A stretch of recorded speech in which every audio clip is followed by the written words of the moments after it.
जहाँ गोकुल में हर एक आनंदित है देख करके श्री कृष्ण को, दर्शन करके भगवान का, जहाँ का कण कण महक रहा है, जहाँ श्री गोविंद के छवि को निहारने के लिए सारे के सारे देवजन आ रहे हैं, सब ब्रजवासी आ रहे हैं, सब गोप ग्वाल आ रहे हैं, गोपियाँ आ रही हैं। जिधर से देखो उधर से ऐसा लगता है कि सब जन श्री कृष्ण को देखना चाहते हैं, बार बार देखना चाहते हैं, क्योंकि वो मनमोहन है। एक बार जो देख लेता है भगवान को, उसका मन वो मोह लेते हैं। इसलिए तो आज तमाम वर्ष निकलने के पश्चात भी, बहुत सा समय निकलने के बाद भी आज तक भगवान की छवि को मात्र चित्र में देखकर, मूर्ति में देख करके भी लोग अपना हृदय सौंप देते हैं, उनके दीवाने हो जाते हैं, उनके भक्त बन जाते हैं।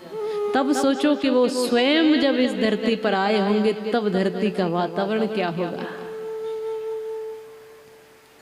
सब उनका दर्शन करते हैं, उनकी छवि को निहारते हैं, सब और आनंद बरस रहा है। अधरम मधुरम वदनम मधुरम हसितम मधुरम बलितम मधुरम, सब कुछ मधुर ही मधुर है भगवान का। प्रत्येक लीला उनकी मधुर है, उनका दर्शन मधुर है, उनकी वाणी मधुर है, उनका चलना मधुर है, उनका खाना मधुर है, उनको देखना मधुर है, उनको सुनना मधुर है। सब कुछ भगवान के प्रति जो भी करोगे वो मधुर ही मधुर है, वो मीठा है, वो आनंदित करने वाला है। इसलिए ब्रज दर्शन करते हुए रस खान लिखते हैं, मानुष हो तो वही रस खाना, बसो ब्रज गोकुल गांव के ग्वारन, जो पशु हो तो कहाँ बस मेरो, चरो नित नंद की धेनु मजारन। पाहन हो तो वही गिर को, जो धार्यो क्षत्र पुरंदर धारण, जो खग हो तो बसेरो करो, मिली कालिंदी कूल कदम्ब की डाला। जो भी जन्म मिले, अगर मनुष्य बना सको तो भी ब्रज में जीवन देना, यदि इतने पुण्य ना हो तो कोई पशु पक्षी बना देना, पर ब्रज में ही जन्म देना। कोई कीट पतंग बना देना, कीड़ा मकोड़ा बना देना, गाय का बछड़ा ही बना देना, कुछ न हो तो बालू का, धूल का, इस ब्रज रज का एक कण ही बना देना, पर मुझे ब्रज से बाहर मत करना प्रभु। क्या है ब्रज में? ब्रज में कृष्ण दर्शन है। ब्रज की वीथियों में, ब्रज की गलियों में आज भी जिधर से निकल जाओगे उधर लगेगा कि कृष्ण यहीं कहीं है, आस पास ही है। यदि भक्त बनकर गए तो सही मायने में सच में ये है कि जब यमुना जी के किनारे बैठोगे तो लगेगा कि कृष्ण यहीं पर रमण करते हैं। किसी गली में घूमोगे तो लगेगा इन्हीं गलियों में तो गोविंद के चरण कमल पड़े होंगे। जब गोवर्धन की परिक्रमा दोगे तो लगेगा कि इसी पर्वत को उठा करके तो धन्य किया था भगवान ने। जब भी ब्रज में जाओगे, वहां जाकर कुछ भी करोगे, कुछ भी करोगे, खाओगे, रहोगे, भजन करोगे, माला करोगे, परिक्रमा लगाओगे, उस ब्रज रज में लोट लगाओगे, जो कुछ भी करोगे लगेगा कि हम जो भी कर रहे हैं भजन ही कर रहे हैं। वहां तो खाना भी भजन हो जाता है, वहां पर चलना भी भजन हो जाता है। एक एक कदम जो बढ़ता है वो यात्रा हो जाता है, वो तीर्थ यात्रा हो जाता है। इसलिए संतों ने, भक्तों ने गाया, दोहराया, बार बार कहा कि प्रभु ब्रज में ही जन्म देना, ब्रजवासी बनाना, कृष्ण की सानिध्य देना। कुछ ऐसे भी अभागे हैं जिनको कृष्ण की सानिध्य नहीं है, जिनको ठाकुर जी की सानिध्य नहीं। भगवान आए तो मथुरा में है, लेकिन मथुरा में रहे नहीं, उस जेल में रहे नहीं, गोकुल चले गए।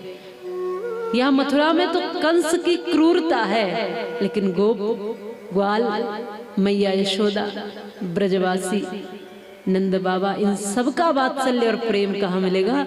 गोकुल में। इसलिए गोकुल पहुंचा दिया जाए। कंस इसलिए दुखी है कि मेरा काल अभी मरा कि नहीं मरा। काल को मारने का इतना प्रयास किया, 8वां लाल तुम्हारा काल होगा, जो देवकी का 8वां लाल होगा। बस यही बात घूमती रहती है। जब योग माया को कन्या स्वरूपनी उस योग माया को लेकर वसुदेव जी आए और भगवान को वहां यशोदा जी के यहाँ लेटा कर आ गए, पहुंचा कर आ गए। तब योग माया जो ही आई है वो कन्या स्वरूपनी, तुरंत फिर से पहरेदार जाग गए, द्वार अपने आप बंद हो गए, हथकड़ी बेड़ी जैसे लगी थी वैसे ही लग गई और रोने की आवाज आई है। आज बालक के रोने की आवाज सुनते ही कंस दौड़ा है, 8वां लाल आ गया, मेरा काल आ गया, अब तो उसको समाप्त करना है। भागता गिरता पड़ता जैसे तैसे जेल तक पहुंचा है। वहां पहुंच करके तुरंत इस छोटी सी कन्या को पकड़ करके खींचने लगा। तब देवकी जी कहती हैं, भैया ये तो लाल नहीं, ये तो लाली है, इसको मत मारो। जितनी भर संतानें मेरी पैदा हुई वो सब तुमने मार दी, मैं सहन कर गई, पर अब तो ये बेटी है, ये तो कुछ नहीं बिगाड़ेगी। भविष्यवाणी भी देखो गलत हो गई, ये पुत्र नहीं ये पुत्री है, बस इसको छोड़ दो, इसके सहारे जी लूंगी, जो बाकी का जीवन है बस इस कन्या को देख देख कर जी लूंगी। इतना अन्याय मत करो, इतना अत्याचार मत करो, इतना पाप मत करो। लेकिन कंस ने एक नहीं सुनी, खींच कर पकड़ कर उस कन्या को और वही पत्थर पर जिस पर सारे बालकों को मारा था उसी पत्थर पर पटक करके मारना चाहा। और जैसे ही इसने पैर पकड़ करके इसको पत्थर पर मारना चाहा, ये हाथ से छूट करके अष्टभुजा धारिणी दुर्गा का स्वरूप धारण कर लेती है और ये गरज कर कहती है, अरे कंस तू मुझे क्या मारेगा, तेरे मारने वाला तो कहीं और पल रहा है, तू मुझे क्या मारेगा।